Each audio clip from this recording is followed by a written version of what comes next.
Le président de la République, Félix-Antoine Tshisekedi Tshilombo, a reçu en audience ce mardi, en début de soirée, une délégation des parlementaires francophones conduite par l'honorable président de l'Assemblée nationale de la RDC, Vital Kamerhe. Il était question du plaidoyer pour le retour de la paix durable au Congo et dans toute la sous-région, partant de la résolution courageuse et importante adoptée il y a quelques mois à Montréal. L'honorable Hilarion Etongli, président de l'APEF, a livré la quintessence de cette rencontre. Chacun a pu observer que l'espace francophone est traversé par de nombreuses crises. Et la crise en RDC est une crise majeure. La durée, 30 ans, une cohorte de conséquences, mort d'hommes, destruction de biens, déplacement des populations. Je crois que ce sont des choses qui ne pouvaient pas laisser les parlementaires francophones indifférents.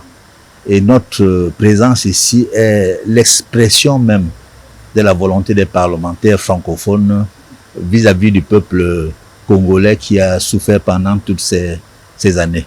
Notre ambition, je ne parlerai pas de prétention, c'est de contribuer par les voies de la diplomatie parlementaire, c'est comme ça que nous l'appelons, qu'elle soit plus active et qu'elle nous permette d'envisager, d'explorer des pistes qui sont susceptibles de nous conduire vers la paix, qui peuvent amener nos États à construire, leurs responsables à construire des ponts.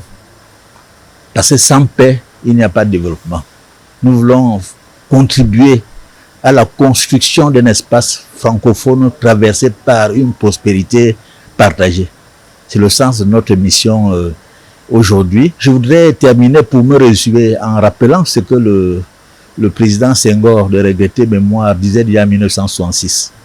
Ce sont les peuples, à travers leurs élus, qui poussent les gouvernements à aller de l'avant. Nous avons trouvé un président de la République, son Excellence, M. Tshisekedi, un homme qui est parfaitement au fait de ce qui se passe dans son pays et qui parle de paix.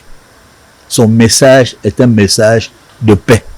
Il veut que la paix, non seulement pour la République démocratique du Congo, mais pour l'ensemble des 9 pays qui l'entourent, pour l'ensemble de l'Afrique centrale, pour l'ensemble de l'Afrique et même pour le monde.